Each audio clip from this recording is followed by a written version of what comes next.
1 میلیارد تومن پول این پاهام شده. مثلا هستی اون بالا داری ما رو نگاه میکنی چیه؟ چرا من هیچ تغییر نمیکنه زندگیم؟ چرا پیشرفت نمیکنم؟ همینه، دارم درجا میزنم.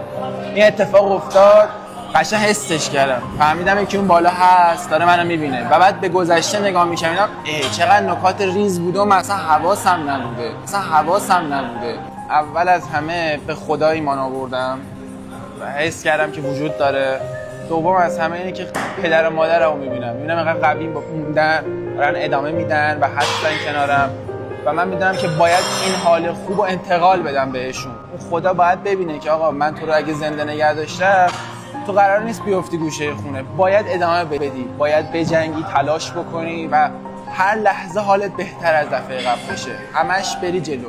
این آقا میگه خدا منو خلق نکرده که بگیرم بشینم خونه و ناامید باشم. پس تو که این همه توان و سلامتی داری چرا انقدر ناامیدی؟